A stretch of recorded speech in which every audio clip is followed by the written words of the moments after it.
The research ship Aurora moved slowly through the dark space around planet Kepler 442 b. Its engines hummed quietly as the crew prepared for another day of exploration. Dr. Lisa Morgan stood at the main window, watching the brown and orange planet turn below them. She had been studying alien ruins for 15 years, but this place felt different somehow. "Coffee's ready," said Amy Chen, walking up behind her with 2 steaming cups. Amy was the ship's communications expert, and she had been with Lisa on 3 other missions. Her black hair was pulled back in a simple ponytail, and she looked tired from working late the night before. Lisa took the cup and smiled. "Thanks, I couldn't sleep again. Something about this place keeps bothering me." "The ruins?" Amy asked, sipping her coffee. "Our scans show those structures are at least 200 years old, but they're in perfect condition. Most alien ruins we find are falling apart or buried under centuries of dust." Commander Jake Sullivan entered the observation deck, carrying a datapad. He was a tall man with gray hair and serious eyes. Jake had been with Earth's Deep Space Command for 20 years, and he knew how to keep archaeological teams safe in dangerous territory. "Morning, ladies, Dr. Morgan. We're ready to send the first team down to the surface. The atmospheric readings are good, and our security sweep didn't find any active threats." Lisa nodded and finished her coffee. "How big is the main structure?" "About the size of a football stadium, built into the side of a mountain. The architecture matches what we know about the Valthak Empire. But these buildings are much more advanced than anything we've seen from them before. The Valthak were an alien race that had supposedly died out centuries ago. Most of what humans knew about them came from ruins found on dead worlds at the edge of known space. They were believed to be warriors who built a vast empire before vanishing." "From history, any signs of what happened to them?" Amy asked. Jake shook his head. "That's what we're here to find out. The orbital scans showed the buildings were abandoned suddenly. There are still power sources running inside." An hour later, Lisa found herself standing on the planet's surface, breathing the thin but clean air through her helmet's filters. The gravity was lighter than Earth's, making each step feel like a small bounce. The main building rose up in front of them like a dark mountain, its smooth walls covered in strange symbols. "The entrance is over here," called Pete Wilson, one of the security team members. He was standing next to a doorway that was twice as tall as a human and perfectly round. The edges glowed with a soft blue light. Lisa approached the entrance carefully, running her scanner over the symbols carved into the walls. The language is definitely Valthic, but it's different from what we've seen before. More complex. Amy walked up beside her, holding a translation device. "I'm getting some basic words, but most of this is beyond our current understanding of their language." They entered the building together, their lights cutting through the darkness inside. Hallways were huge, designed for beings much larger than humans. The walls were covered in more symbols and strange artwork that seemed to tell stories. "Look at this," Lisa said, stopping in front of a large wall carving. It showed what appeared to be a battle scene. Tall alien figures with 4 arms and lizard-like faces were fighting against smaller shapes that were harder to make out. Amy pointed her translator at the symbols below the carving. "I'm getting something about a great war. There's a word here that keeps repeating, but I can't translate it." Jake studied the carving with his military eye. "These Valthak look like they're losing. See how the smaller figures are positioned? They're using guerrilla tactics, hit and run attacks." They continued deeper into the building, finding room after room filled with what looked like historical records. The walls were covered in crystal panels that still glowed with stored information. Lisa had seen similar technology on other Valthic sites, but never this advanced. "Dr. Morgan, you need to see this," Amy called from the next room. She was standing in front of a massive crystal display that showed moving images like a hologram. Lisa hurried over and gasped. The display was showing what looked like a historical documentary. Alien figures moved across the screen, and symbols appeared and disappeared as if telling a story. "Can you translate any of it?" Lisa asked. Amy worked with her device for several minutes. "I'm getting fragments. Something about a shadow that walks between stars. A warrior who cannot be killed. They call him something that translates to the ghost who bleeds stars." Jake frowned. "Sounds like mythology to me." Most warrior cultures have legends about impossible heroes, but Lisa was already studying the display intently. The images showed battle scenes, but they were different from the wall carvings. These showed a single small figure fighting against dozens of larger ones. The figure moved in ways that seemed almost supernatural, appearing and disappearing like smoke. "This isn't mythology," she said quietly. "Look at the detail in these recordings. They're showing specific battles, specific locations. This is historical documentation." Amy continued. Working with the translator, there's more text here. Something about a war that lasted 3 years. The Shadow Warrior fought alone against their entire fleet. They say he learned their language, stole their weapons, turned their own technology against them. "That's impossible," Jake said. "Person can't fight an entire alien empire." Lisa wasn't so sure. She had studied enough alien cultures to know they didn't waste time recording myths alongside their historical archives. If the Valthak documented these events, they believed they really happened. They spent the next several hours exploring the building, copying data from the crystal displays. The deeper they went, the more evidence they found of this mysterious Shadow Warrior. The Valthak seemed to have been genuinely terrified of him. "Here's something interesting," Amy said, pointing to a new set of symbols. This talks about the warrior's appearance. They describe him as having pale skin, short dark hair, and wearing some kind of protective clothing that covered his whole body. Jake looked up from his own investigation. "Now that sounds like it could be describing a human." "But humans didn't have contact with the Valthak," Lisa said. "Our first deep space colonies were established 200 years ago, and we never encountered any hostile aliens." Amy's translator beeped with a new result. "Wait, I'm getting a date reference here. These events supposedly happened in what would be our year 2156. Lisa felt a chill run down her spine. "That's exactly when our first deep space exploration missions were launched. The year Earth sent out the colony ships to establish our first settlements beyond the solar system." Jake was already pulling up historical records on his datapad. 2156 was also the year we lost contact with several exploration ships. They were listed as missing, presumed destroyed by unknown causes. The three of them looked at each other. In the dim light of the alien archive, the possibility hanging in the air seemed too incredible to believe, but the evidence was right in front of them. "You're suggesting that one of our missing explorers somehow ended up fighting a war against an alien empire?" Jake asked. "And winning," Amy added, looking at the translation display. "According to this, the Shadow Warrior not only survived, but forced the entire Valthak Empire to retreat from this region of space?" Lisa studied the crystal displays again, her mind racing with possibilities. If a human had really fought this war, it would explain why Earth's early colonization efforts faced so little resistance. They'd always wondered why the galaxy seemed so empty of hostile alien civilizations. "We need to copy everything," she said finally. "Every symbol, every image, every piece of data we can find. If there's even a chance that this really happened, Earth Command needs to know about it." As they worked through the evening, downloading centuries of alien historical records, none of them could shake the feeling that they had stumbled onto something much bigger than a simple archaeological discovery. They had found evidence of a war that history had forgotten, fought by a hero that had become legend. Dr. Lisa Morgan hadn't slept well in 3 days. The crystal displays from the Valthak ruins filled her dreams with images of impossible battles and mysterious warriors. She sat in the Aurora's research lab, surrounded by data pads in translation. Printouts, trying to make sense of what they had discovered.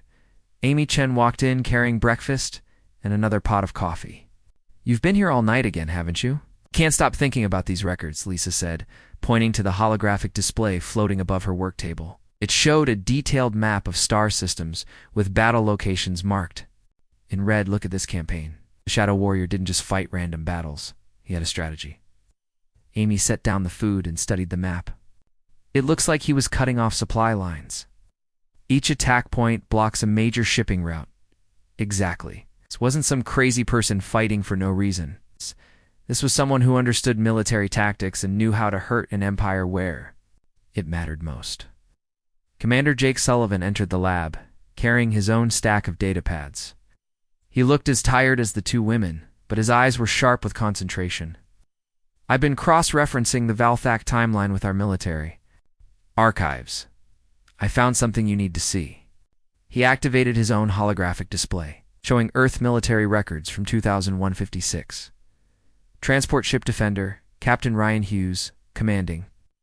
Left Earth Space Station 7 on March 15, 2156. Carrying supplies to the new colony on Kepler 438c. Never arrived at destination. Wreckage found 3 months later near an asteroid field. Lisa looked up from her work. "Ryan Hughes. Do we have any personal information about him?" Jake nodded and pulled up a military file.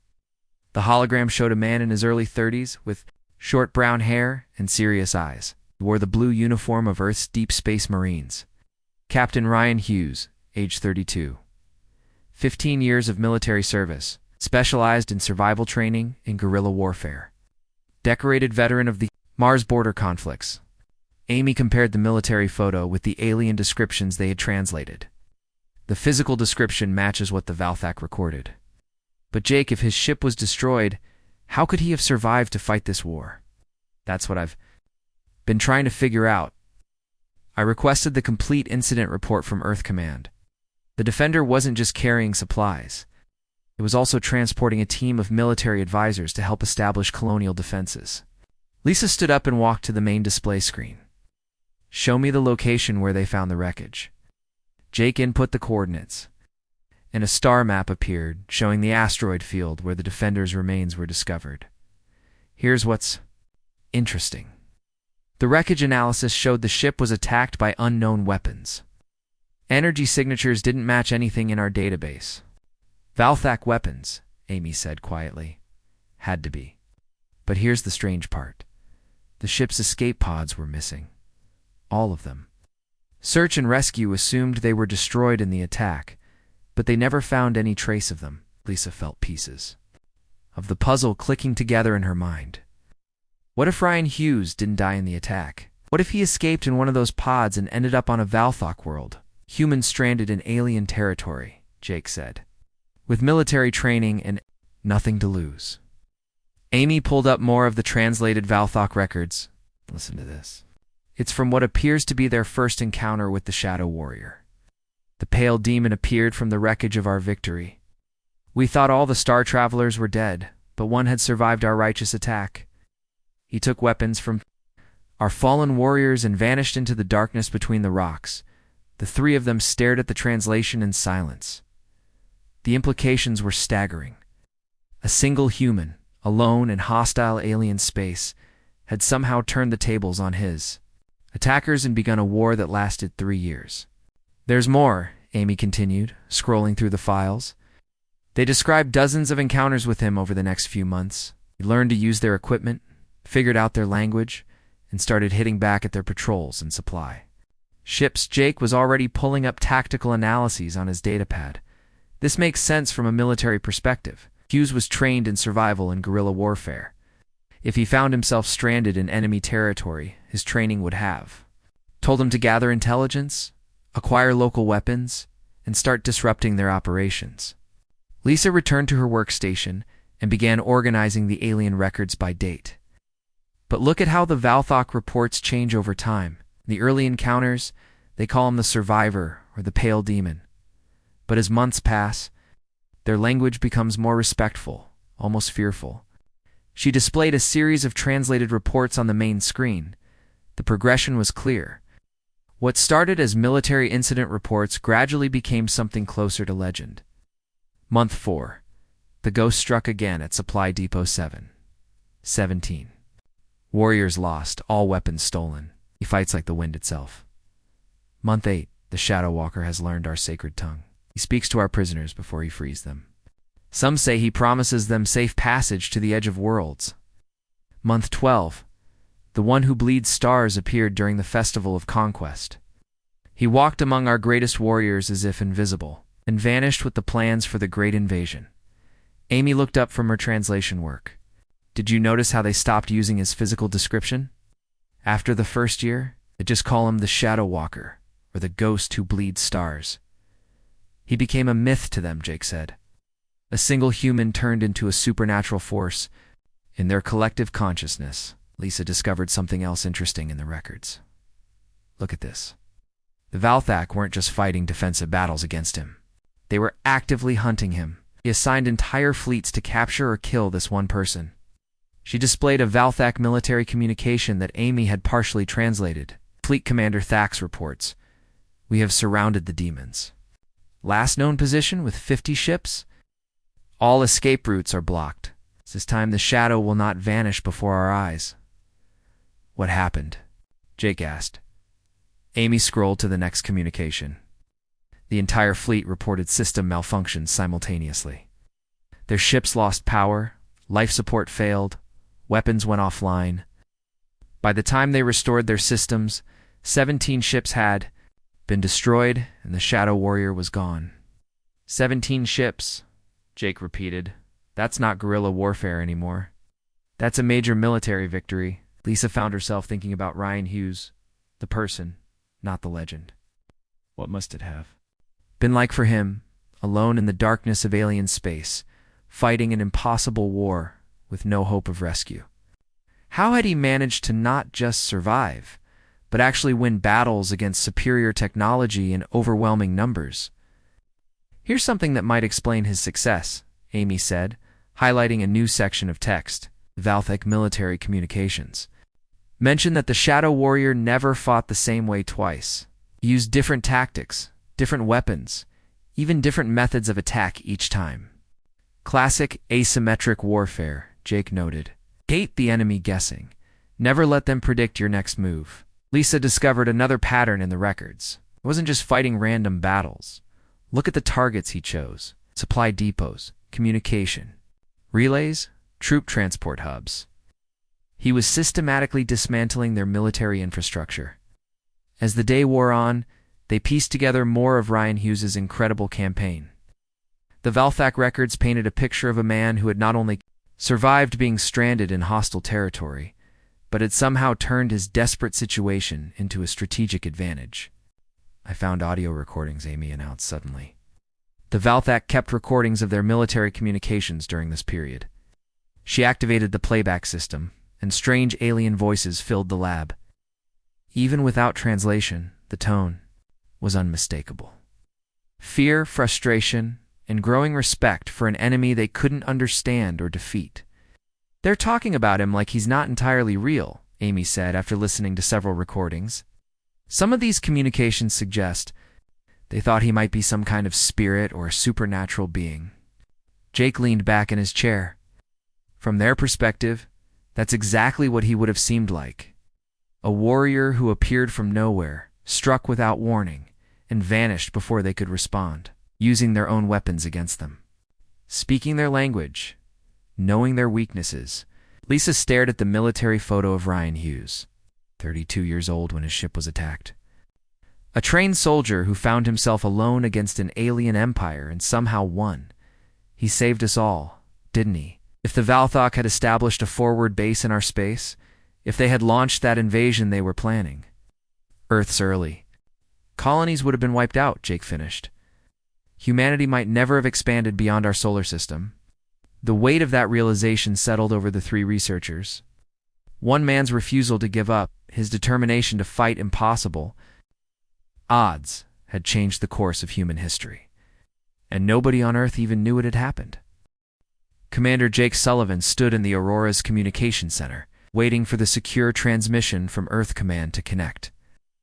It had been a week since they discovered the identity of the Shadow Walker, and he needed to report their findings. To his superiors, the connection crackled to life, showing the weathered face of Admiral Patricia Brooks. "Commander Sullivan, your preliminary report was quite remarkable. Are you certain of your conclusions?" "Yes, Admiral. We have overwhelming evidence that Captain Ryan Hughes survived the destruction of his transport and conducted a 3-year guerrilla campaign against the Valthak Empire. The alien records are extremely detailed." Admiral Brooks leaned forward on the screen. "And you believe this one man prevented an alien invasion of human space?" "The evidence strongly suggests it, ma'am. Dr. Morgan has found invasion plans in the Valthak archives. They were preparing to attack our early colony worlds. Meanwhile, in the research lab, Dr. Lisa Morgan was experiencing the war through Ryan Hughes's own perspective. She had discovered something extraordinary in the deepest levels of the alien database, personal logs that Hughes had somehow recorded using captured Valthak equipment. "Amy, you need to hear this," Lisa called, activating a playback device. The voice that emerged was clearly human, speaking English with a slight accent from the American Midwest. Personal log, Captain Ryan Hughes, day 47, since the attack. I've learned enough of their language to understand their communications. They call themselves the Valthak, and they're planning something terrible. The attack on my ship wasn't random. They've been watching our colonies, studying our defenses. They think humans are weak. Amy stopped her translation work and listened.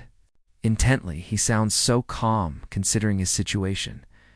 Lisa played the next entry. Day 62. I managed to capture one of their scouts today. Poor creature was terrified when I started speaking his language. Told me everything about their forward base on the moon they call Kashek. They have over 300 ships there, getting ready for a major assault on human space. 300 ships? Amy whispered. Our colonial defenses would never have survived that. The logs continued, painting a picture of a man who had transformed from a stranded survivor into a strategic mastermind. Hughes described learning Valthak technology, understanding their military structure, and identifying their weaknesses. Day 98. The key to beating them is their over-reliance on Central Command. Every squad waits for orders from their superiors before making decisions, cut off their communications, and they become confused and vulnerable. Lisa found herself amazed by Hughes's adaptation. Listen to how his thinking evolves. In the early logs, he's focused on survival. But by day 100, he's planning offensive. Operations. Day 112. I hit their main communication relay last night, used their own explosives against them. The beautiful thing is, they can't figure out how I keep getting past their security. They're looking for Valthak rebels, not a human who learned their access codes. Amy shook her head in wonder. Was thinking like a spy, not just a soldier. Commander Jake returned to the lab as they were listening to more recent entries. Command wants a full report on everything we've found. They're sending a science team and a military analysis unit to assist with the investigation. Lisa paused the playback. Jake, you need to hear these logs. Hughes wasn't just fighting for survival. He understood the bigger picture. She played one of the more revealing entries. Day 145. I've been studying their invasion plans. They intend to hit Earth's colonies simultaneously, starting with the agricultural worlds. Without those food supplies, the larger colonies would be forced to surrender or starve. It's actually a brilliant strategy. But he found a way to stop it, Jake said. Day 162. I've identified their weaknesses. The Valthak Empire is like a pyramid. Take out the top levels of command, and the whole structure collapses. They've never faced an enemy who could strike at their leadership directly. Logs revealed Hughes's most ambitious plans. Instead of just disrupting supply lines and hitting patrol ships, he began targeting Valthak commanders in their command centers. Day 178. Infiltrated Fleet Commander Vorth's ship during their victory celebration. They were celebrating too early. Downloaded their entire tactical database while they were drunk on victory wine. Now I know the location of every Valthak base in this sector. Amy looked up from her translation work. I found something that connects to that log entry. The Valthak military reports showed they lost contact with 17 command ships over a 6-month period. Each time, the ship would go silent during what they called normal operations. Hughes was picking off their leaders one by one. Realized classic decapitation strategy. Lisa discovered the most important log entries from the second year of Hughes's campaign. His voice had changed by then, becoming harder and more determined. Day 412. The Valthak are withdrawing from the outer colonies. My attacks on their command structure have worked better than I hoped. Without their leaders, the ordinary soldiers don't know what to do, but I can't let them regroup. Day 438. I've learned something disturbing from captured communications. The Valthak aren't just planning to attack human colonies. They want to study us first, learn our weaknesses, then use that knowledge to conquer other species. We're not their final target. We're their practice run. What? Implications hit all three researchers at once. Hughes hadn't just been fighting for human survival. He had been fighting for the future of multiple alien civilizations that the Valthak planned to conquer. Day 451. I have to make a choice. I can continue hitting their supply lines and keeping them off balance, or I can try to end this war permanently. But ending it means taking a risk that could get me killed. Amy found the corresponding Valthak records from that time period. The alien communications show they were getting desperate. They'd recalled fleets from other sectors to hunt for Hughes. Their expansion plans were completely stalled. Lisa played the next log entry. Day 467. I've decided to go for their main command center on Kepler 44 to be. According to captured intelligence, that's where they're coordinating the entire invasion plan. If I can destroy their central database, they'll lose years of intelligence gathering about human space. Jake studied the tactical implications. That was an incredible risk. Going after their most heavily defended position. Day 400. In 73, I've been observing the command center for a week. The security is impressive, but they have one weakness. They never expect an attack to come from inside their own systems. I've learned to mimic their access codes perfectly. Logs from Hughes's final mission were the most intense. His voice carried the weight of someone who knew he might not survive what he was planning. Day 481. Tonight, I infiltrate the Central Command. I've modified a Valthak virus to target their computer systems. If this works, it will corrupt their entire intelligence database. Everything they've learned about human defenses, colony locations, military capabilities, all of it will be destroyed. Lisa found herself holding her breath as she listened to what might have been Hughes's final log. Day 482. The mission was successful, but there were complications. I managed to upload the virus and destroy their database. But the Valthak commander figured out what I was doing. Instead of fighting me, he offered me something unexpected. A choice. Amy looked up from her translation work. I found the Valthak record of that encounter. The commander was named Thax Prime. He was their supreme military leader. Lisa played. Hughes's final log entry. Thax Prime said he respected my skill as a warrior.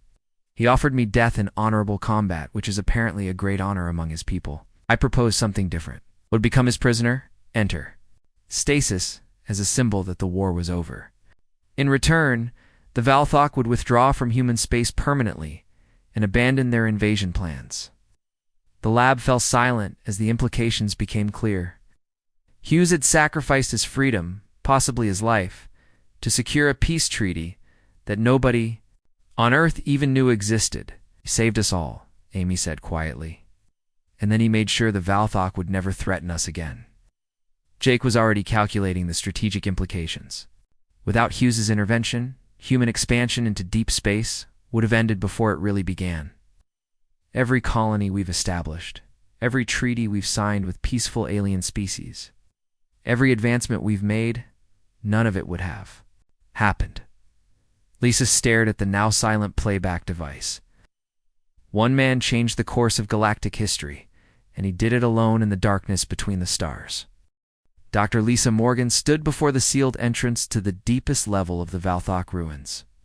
3 days had passed since they discovered Ryan Hughes's final log entry, and she hadn't been able to stop thinking about his sacrifice. The metal door in front of her was different from anything else they had found in the complex. It was smoother, more advanced, and it hummed with active power. "Are you sure about this?" Amy Chen asked, adjusting her scanning equipment. "The energy readings from behind that door are unlike anything we've encountered." Commander Jake Sullivan checked his sidearm and nodded to his security team. "Dr. Morgan, we don't know what's waiting down there. The Valthak might have left automated defenses." Lisa ran her hand over the strange symbols carved into the door. Amy's translation device had identified them as words meaning honored enemy and warrior's rest. Whatever lay beyond this threshold was important to the Valthak. The symbols suggest this is some kind of memorial or tomb, Lisa said.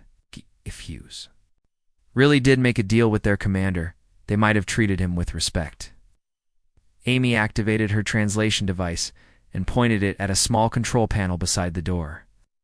I'm getting a voice recognition system. It's asking for authorization to enter the sacred chamber. Jake frowned. Can you bypass it? Maybe, but look at this. Amy highlighted a section of symbols on her scanner. The system is programmed to respond to two voices. One Valthek, and one that it describes as the voice of the Starwalker. Lisa felt her heart race. Hughes's voice. The system is waiting for Hughes to authorize entry. He spent an hour trying different approaches to open the door. Amy attempted to hack the Valthok security system while Jake's team looked for alternative entrances. Nothing worked. The door remained sealed, waiting for an authorization that seemed impossible to provide. Wait, Lisa said suddenly. What if we play one of Hughes's log recordings? The system might recognize his voice pattern. Amy connected her playback device to the door's control panel. She selected one of Hughes's clearer log entries and played it back. The symbols on the door began to glow brighter, and mechanical sounds echoed from within the walls. Personal log, Captain Ryan. Hughes, day 482. Hughes's voice filled the corridor. The door responded immediately, recognizing the vocal patterns it had been programmed to accept over 2 centuries ago. With a deep grinding sound, the massive door split down the middle and slid open. Cool air flowed out, carrying a strange metallic scent. The hallway beyond was lit by a soft blue glow that came from panels in the walls. Lisa led the team into the chamber, her heart pounding with anticipation and fear of what they might find. The room was circular and larger than she had expected. The walls were covered in more of the advanced crystal displays, but these were different. They showed images of Hughes himself, as if the Valthak had been documenting his capture and imprisonment. Oh, look. At this, Amy whispered, pointing to one of the displays. It showed Hughes standing face to face with a tall Valthak commander. Both figures held weapons, but neither was pointing them at the other. They appeared to be having a conversation. Jake studied the scene with his military training. That has to be the negotiation Hughes mentioned in his logs. See how they're positioned? This isn't a prisoner and captor. This is 2 military leaders making an agreement. The displays around the room told the story of Hughes's final hours of freedom. Valthak had recorded everything, as if they understood they were witnessing something historically significant. Images showed Hughes being escorted through Valthak, ships not as a prisoner, but with something resembling honor. Lisa discovered another display that showed technical information about some kind of advanced medical equipment. Amy's translation device worked to decode the alien text. It's describing a stasis system, Amy said. It's not like the emergency stasis pods we use for long space flights.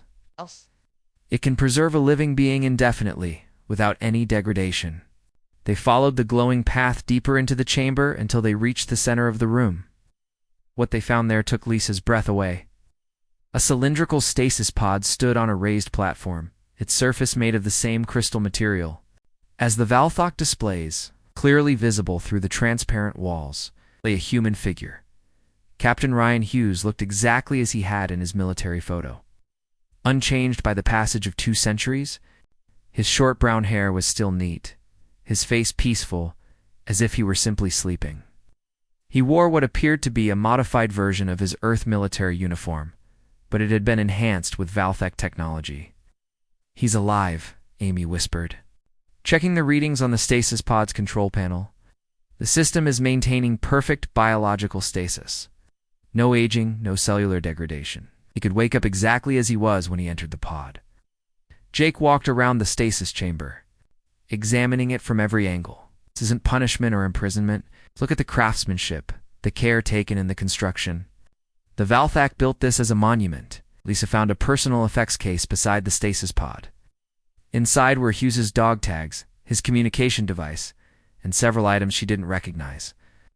There was also a crystal data storage unit that seemed to be designed for human use. Amy, can you access this? She asked, holding up the crystal. Amy connected the crystal to her translation device. Immediately, Hughes's voice filled the chamber, but this recording was different from his earlier logs.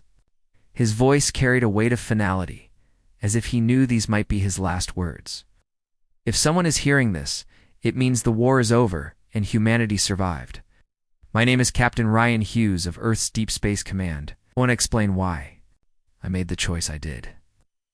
The three researchers listened in silence as Hughes described his final hours of freedom. Commander Thax Prime is not what I expected from an alien military leader. He's honorable, intelligent, and he understands the cost of war. When I destroyed their invasion database, he could have had me executed. Instead, he offered me something I never thought possible, a way to end this conflict permanently. Hughes explained the terms of the agreement he had negotiated. The Valthak would withdraw all forces from human space and abandon their expansion plans in that direction. In return, Hughes would enter stasis as a living symbol of the peace treaty. Sides would have something to lose if the agreement was broken. I know this seems like a desperate choice, but I've thought it through carefully. If I die fighting, the Valthak might eventually reorganize and try again. If I escape, they'll never stop hunting me, and the war could continue for decades. If I become their honored prisoner, both sides have a reason to keep the peace.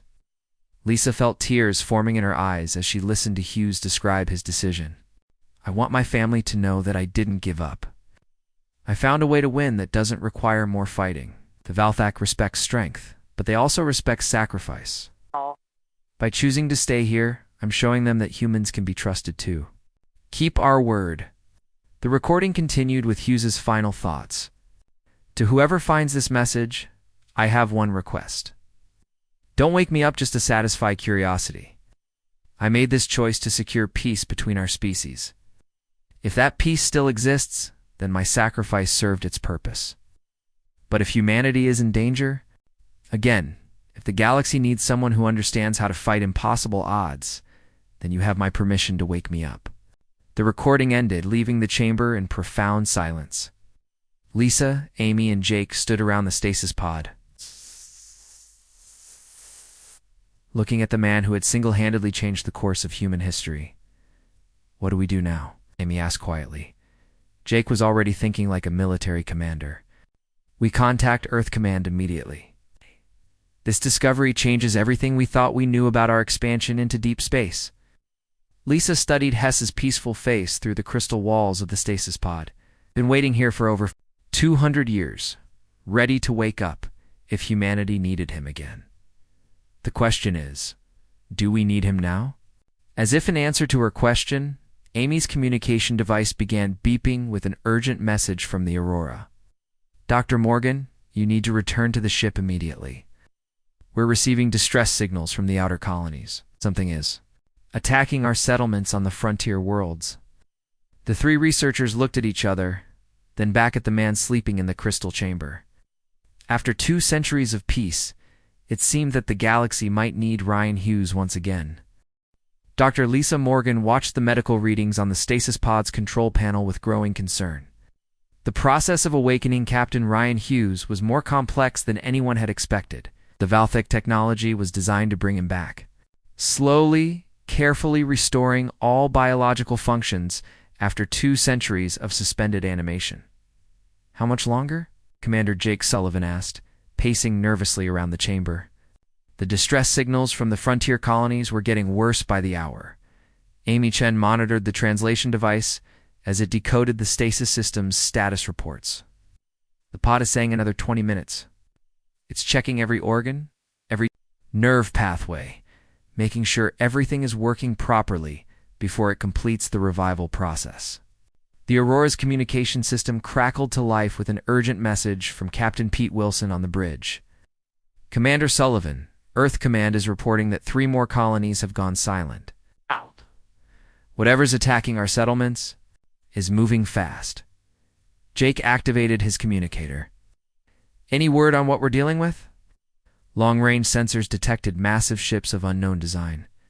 They're not Valthak, sir. This is something completely different. Lisa felt a chill of fear. They had awakened Hughes expecting to face a known enemy, but if this was a new threat, his knowledge of Valthak tactics might not be enough.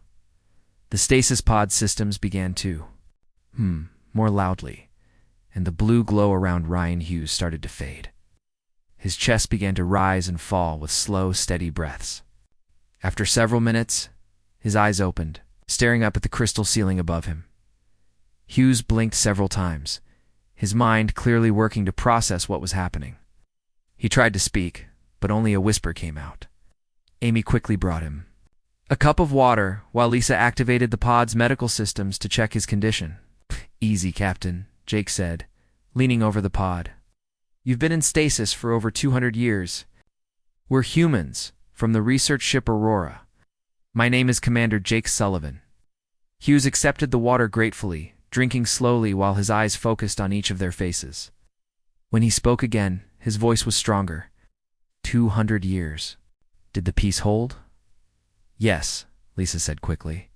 The Valthok kept their agreement. Humanity expanded across dozens of worlds without any major conflicts. Your sacrifice worked. Hughes sat up slowly in the stasis pod, his body adjusting to movement after centuries of stillness. "But you woke me up. That means something's gone wrong." Jake nodded grimly. "Unknown ships are attacking our frontier colonies. We've lost contact with several settlements. Earth Command doesn't know what we're dealing with." Hughes swung his legs over the side of the pod and stood up carefully. Despite the long stasis, his military training was still evident in the way he moved and assessed the situation. "What you know about these attackers?" They helped Hughes to the Aurora's bridge, where the main display showed the latest intelligence reports from Earth Command. The attacking ships were massive, easily twice the size of the largest human vessels. Their technology appeared more advanced than anything humanity had encountered. "They hit fast and hard," Captain Wilson reported. "No communication attempts, no warnings. They just arrive at a colony and attack everything in sight." Hughes studied the tactical display with the same analytical mind that had defeated the Valthok Empire. "What's their pattern? Are they taking prisoners, stealing resources, or just destroying everything?" "Complete destruction," Jake answered. "They're not interested in conquest or resources. They seem to want our colonies wiped out entirely." Hughes frowned, his military instincts telling him something was wrong with this picture. "That doesn't make strategic sense unless they see us as a direct threat to something." "Show me the locations of the attacks." Ami brought up a star map, showing the targeted colonies. Hughes examined it for several minutes, his expression growing more concerned. "These aren't random targets," he said finally. "Look at the pattern. They're hitting colonies that are closest to unexplored space. They're trying to stop us from expanding in a specific direction." Lisa joined the discussion. "What could be out there that they want to protect?" Before Hughes could answer, the Auroras. Long-range sensors detected new ships approaching their position. The bridge crew immediately went to alert status as 5 massive vessels emerged from hyperspace, near Kepler 44b. "Those are the same ship designs that attacked the colonies," Wilson reported. "They're heading straight for us." Hughes moved to the communication station. "Open a channel to those ships, to all frequencies." "Captain, we don't know if they're hostile," Jake warned. "They're here because they detected the stasis pod activation," Hughes said calmly. "The Valthak technology, probably, sent out some kind of signal when it woke me up. These aliens have been waiting for this moment." The main screen flickered to life, showing the bridge of the lead alien vessel. Ow. The beings that appeared were unlike anything the Aurora crew had ever seen. They were tall and thin, with silver skin and large black eyes. Their technology appeared incredibly advanced. "We are the Cathara," the lead alien said in perfect English. "We have come for the one called Hughes." Stepped forward. "I'm Captain Ryan Hughes. Why are you attacking human colonies?" The alien leader studied Hughes with obvious interest. "You are the warrior who defeated the Valthak expansion. We have monitored your species since that conflict ended. You have grown too powerful, expanded too far. You threaten the balance of the galaxy. We're peaceful explorers," Lisa protested. "We've never attacked anyone." The Kethera leader turned its attention to her. "Your species conquered the Valthok through the actions of one individual. Now you spread across the stars, claiming worlds, building fleets. In another century, you will be unstoppable." Hughes understood immediately. "You're trying to stop us before we become a threat to you. But you made the same mistake the Valthak made. You underestimated what humans will do when we're pushed into a corner." One warrior cannot defeat our entire fleet, the alien replied. Hughes smiled, and for a moment, his expression carried the same confidence that had terrified the Valthok. 2 centuries earlier, you're right, one warrior can't defeat your entire fleet. But I'm not just one warrior anymore. He turned to Jake. Commander, transmit my personal authorization code to Earth Command. And send a message to every human colony and ship in this sector. What message? Jake asked. Tell them that Captain Ryan Hughes is awake, and he's calling in every favor, every alliance, and every debt that humanity has earned over the past 200 years. It's time to show the galaxy what we've learned since the Valthak War. The next few hours, the space around Kepler 44 to be filled with ships. Human vessels arrived first. Military cruisers, colony defense ships, and even converted civilian craft. But they weren't alone. Ships from a dozen alien species that had made peace treaties with humanity also answered the call. The Cathara fleet found themselves facing not just human forces, but a coalition of species that had learned to trust and work together. Hughes had awakened to find that his sacrifice had created something much larger than peace with the Valthok. It had established humanity as a respected member of the galactic community. This is your final warning, Hughes transmitted to the Cathara fleet. Withdraw from human space and leave our colonies alone. If you refuse, you'll discover that humans aren't the same species you studied 2 centuries ago. We've learned to make friends. The Cathara leader stared at the display showing hundreds of allied ships surrounding his fleet. This is not possible. No species has ever united so many different races. Welcome to the human way of doing things, Hughes replied. We don't just survive impossible odds. We turn our enemies into allies and our struggles into strengths. Faced with overwhelming opposition, the Cathara fleet withdrew. Hughes had won his second impossible war, not through violence, but by demonstrating the power of the peace he had helped create. As the alien ships disappeared into hyperspace, Hughes stood on the Aurora's bridge looking out at the fleet of allied vessels. Dr. Morgan joined him at the viewing window. What happens now? She asked. Hughes smiled. Now I get to see what humanity accomplished while I was sleeping, and maybe help make sure we're ready for whatever comes next. The galaxy had learned that legends could come to life, and sometimes the greatest victories came not from fighting but from the courage to sacrifice everything for peace.